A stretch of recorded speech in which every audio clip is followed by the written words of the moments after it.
Good morning दोस्तों। आप सभी लोगों को आज मैं पढ़ाने जा रही हूँ लूसेंट का बुक। आपको 86 वर्ल्ड जॉन क्लासेस में स्वागत है। कल मैं लूसेंट का एक चैप्टर कंप्लीट की थी, आधुनिक भारत। इसमें कुछ टॉपिक ही पढ़ाई हूँ, आज उसको मैं कंप्लीट करूँगी।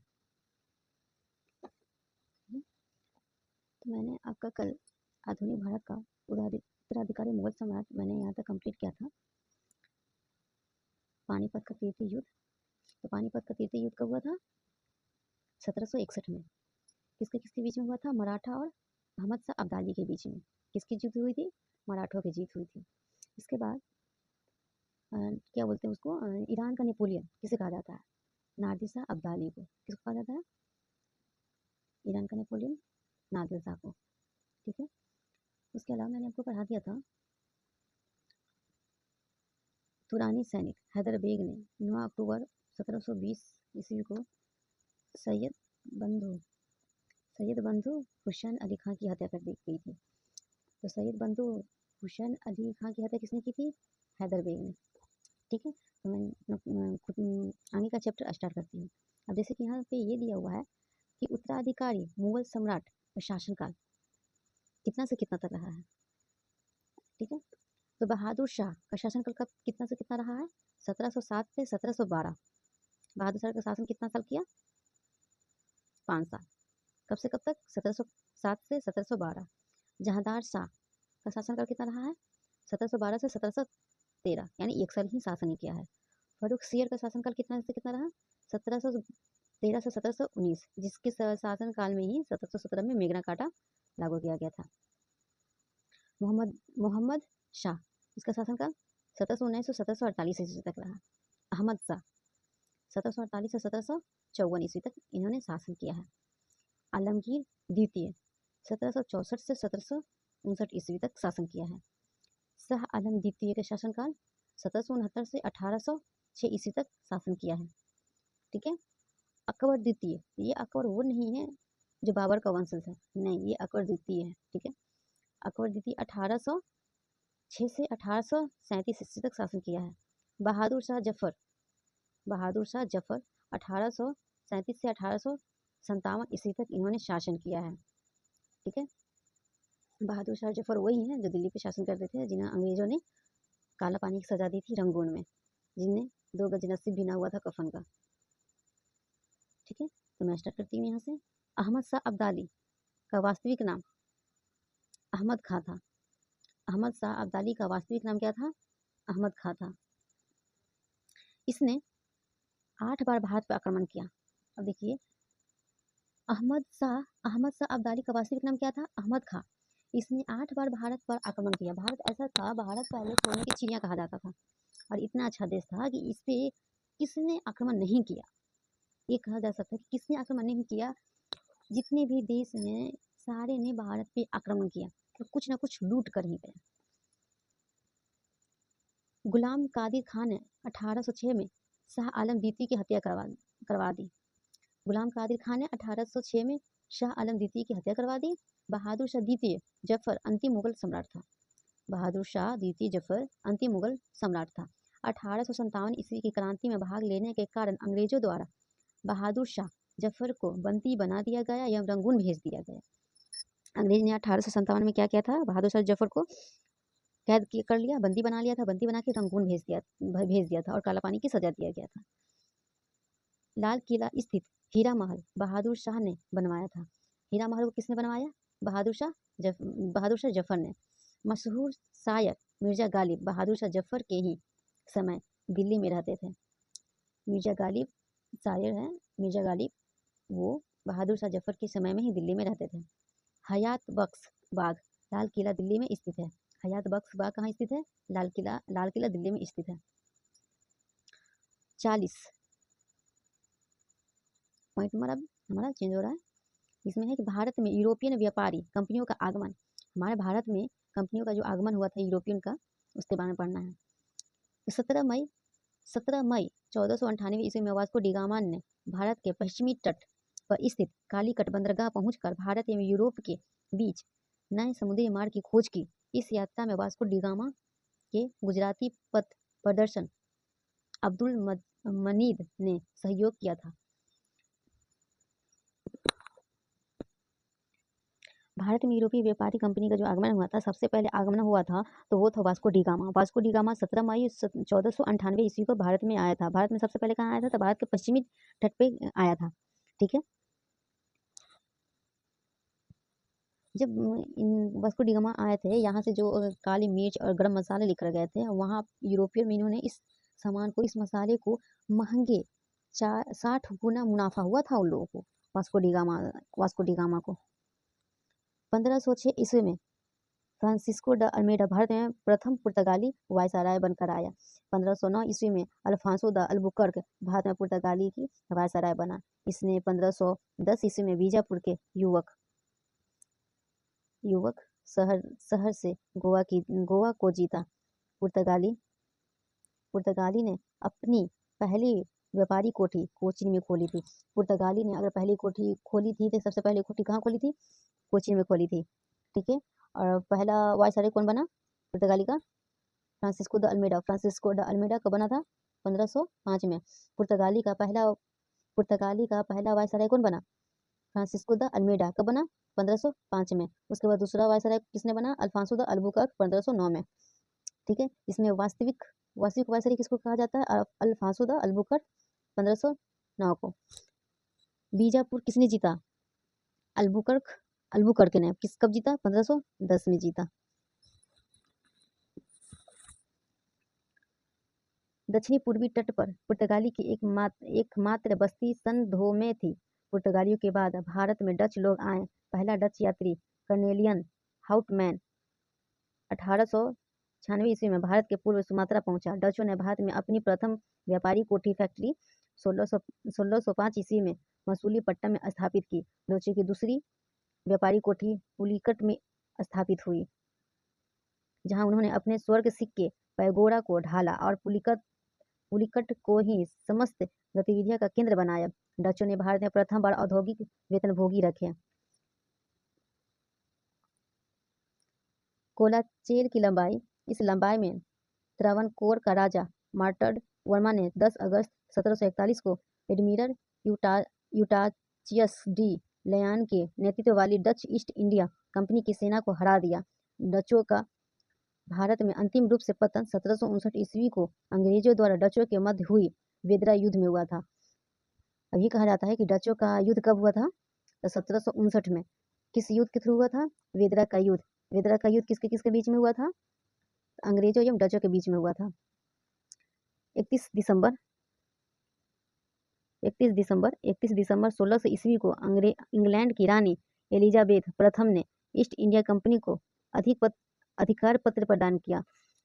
31 दिसंबर 1600 ईस्वी को इंग्लैंड की रानी एलिजाबेथ प्रथम ईस्ट इंडिया कंपनी को अधिकार पत्र प्रदान किया। ये अधिकार कंपनी को यह अधिकार दिया कि वो जाकर अपना कंपनी स्थापित कर सकता है। इंग्लैंड की रानी ने यह अधिकार दिया कि कंपनी जाके आप खोल सकते हैं। कहाँ? इंडिया में। प्रथम में ईस्ट इंडिया कंपनी में 217 साझेदार थे और पहला गवर्नर टॉमस स्मिथ था। मुगल दरबार में जाने वाला प्रथम अंग्रेज कैप्टन हॉकिंस था, जो जेम्स प्रथम के राजदूत के रूप में अप्रैल 1609 ईस्वी में जहांगीर के दरबार में गया था।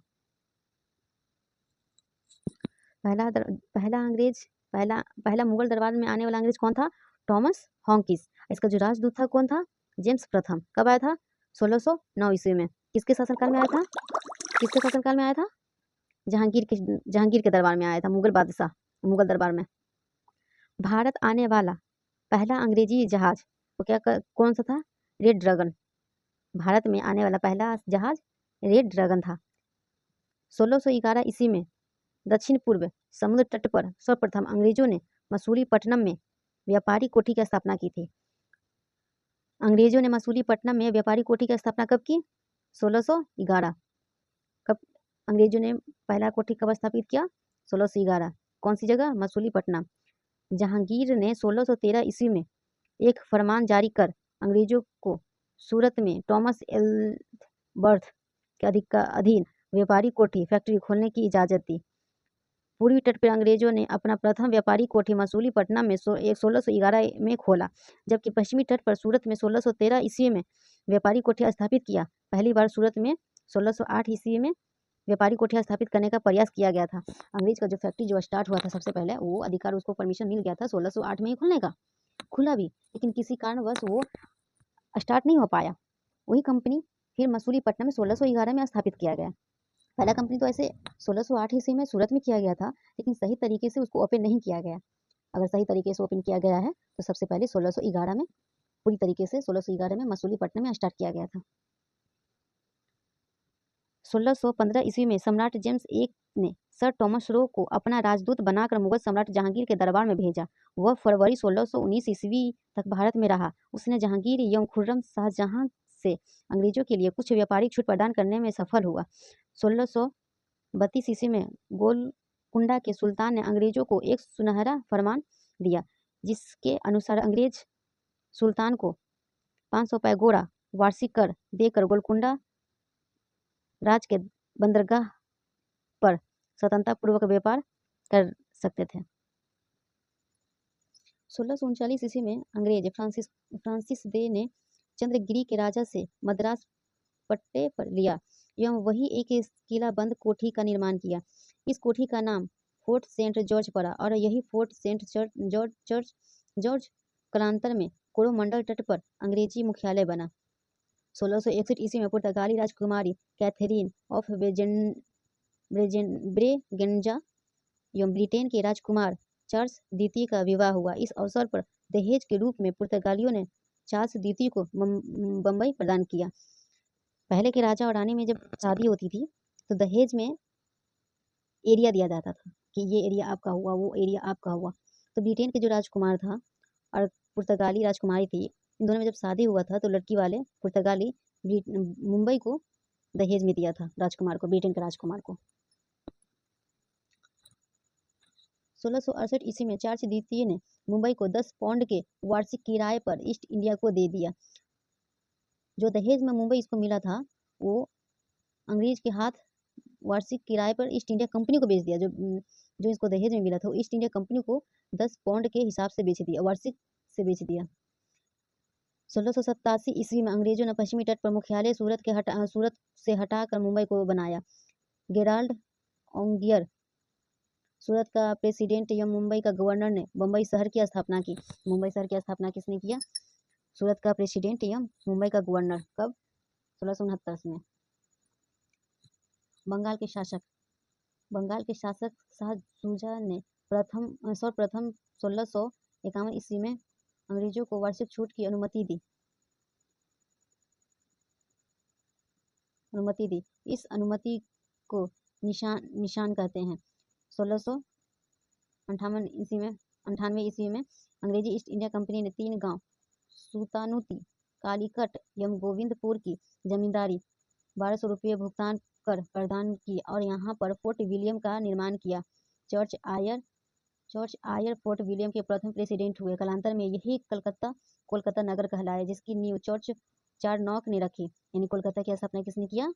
तो जॉर्ज चारनॉक ने रखी। भारत में फ्रांसीसी की प्रथम कोठी फ्रैंको कैरो के द्वारा सूरत में 1868 ईस्वी में स्थापित की गई।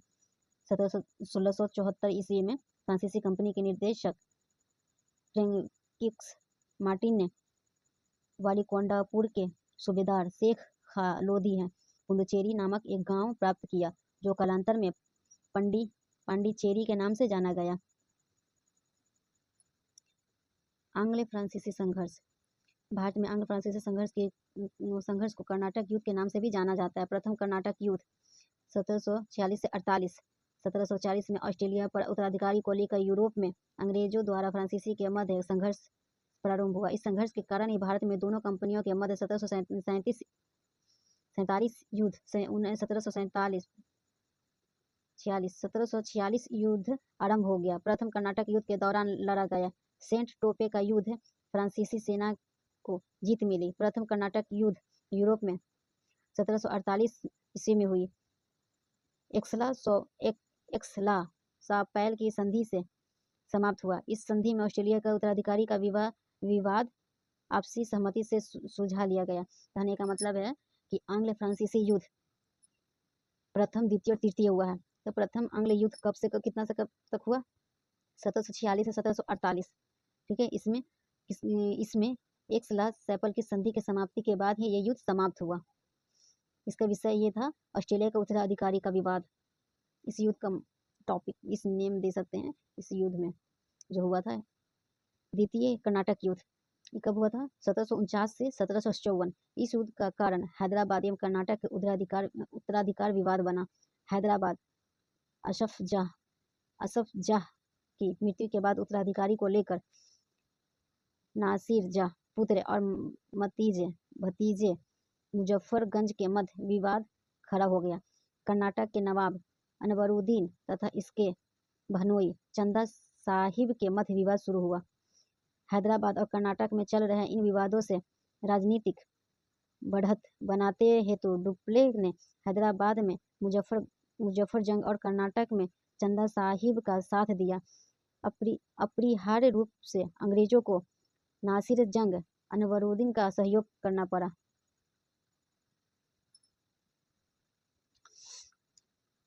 (1749) में फ्रेंच सेना की सहायता से एक युद्ध में अनवरुद्ध मारा गया तथा चंदा साहब कर्नाटक का अगला नवाब बना। 1750 में नासिर जंग भी फ्रेंच सेना से संघर्ष करता हुआ मारा गया और मुजफ्फर जंग हैदराबाद का नवाब बना। अनवरुद्दीन के पुत्र मोहम्मद अली युद्ध से भागकर चित्रनापल्ली में शरण ली। फ्रांसिस्को ने चंदा साहिब की सेना के साथ मिलकर मोहम्मद अली के दुर्ग को घेर लिया। क्लाइव इस घेरे को तोड़ने में असफल रहा तो उसने दबाव कम करने के लिए कर्नाटक की राजधानी अरकटा पर अधिकार कर लिया। 1752 में अस्ट्रिगर लॉरेंस के नेतृत्व में अंग्रेजी सेना ने चित्रनापल्ली को बचा लिया और फ्रांसीसी सेना ने अंग्रेजों के सामने आत्मसमर्पण कर दिया। इस हार के कारण डुप्ले को वापस फ्रांस बुला लिया गया और 1754 में गोडागू अगला फ्रांसीसी गवर्नर बनकर आया। जनवरी 1755 में पांडिचेरी संधि के साथ यह युद्ध समाप्त हुआ। कर्नाटक की दूसरी युद्ध कब समाप्त हुई? तो 1755 में। किसके संधि के थ्रू? तो पांडिचेरी के थ्रू। प्रथम कर्नाटक युद्ध 1746 से 48 ईस्वी में ऑस्ट्रेलिया के उत्तराधिकारी युद्ध के प्रारंभी था। 1748 ईस्वी में युद्ध ए-ला-पा संधि के द्वारा ऑस्ट्रेलिया का उत्तराधिकारी युद्ध समाप्त हो गया और इसी संधि के तहत प्रथम कर्नाटक युद्ध समाप्त हुआ। दूसरा कर्नाटक युद्ध 1749 से लेकर 1754 ईस्वी में हुआ। इस युद्ध में फ्रांसीसी गवर्नर डुप्ले की हार हुई। उसे वापस बुला लिया गया और उसकी जगह पर गोडेहू को भारत में अगला फ्रांसीसी गवर्नर बनाया गया। पांडिचेरी की संधि जनवरी 1755 ईस्वी के साथ युद्ध विराम हुआ। कर्नाटक का तीसरा युद्ध 1756 से लेकर 1763 ईस्वी के बीच में हुआ, जो 1756 ईस्वी में शुरू हुई सप्तवर्षीय युद्ध का ही एक अंश था। पेरिस की संधि होने पर यह युद्ध समाप्त हुआ। तो पेरिस की संधि कब हुआ था? 1763। 1760 ईस्वी में अंग्रेजी सेना ने सर आयरकूट के नेतृत्व में वांडीवास की लड़ाई में फ्रांसीसियों की बुरी तरह हराया गया। 1761 ईस्वी में अंग्रेजों ने पांडिचेरी को फ्रांसीसियों से छीन लिया गया। 1763 ईस्वी में हुई पेरिस संधि के द्वारा अंग्रेजों ने चंद्रनगर को छोड़कर शेष अन्य प्रदेशों को लौटा दिया, जो 1749 ईस्वी तक फ्रांसीसी कब्जे में थे। वे प्रदेश भारत की आज़ादी तक फ्रांसीसी के कब्जे में रहे। तो अभी जो मैंने पढ़ा कर्नाटक का प्रथम युद्ध, कर्नाटक का द्वितीय युद्ध, कर्नाटक का तृतीय युद्ध। तो प्रथम युद्ध कब हुआ था? ये क्वेश्चन में पूछ देता है कि कर्नाटक का प्रथम युद्ध कब हुआ था, कब से कब हुआ था और इस कौन से संधि के थ्रू ये समाप्त किया गया। तो जब कर्नाटक का प्रथम युद्ध हुआ था तो 1746 से 48 के बीच में हुआ था। किसके थ्रू समाप्त हुआ?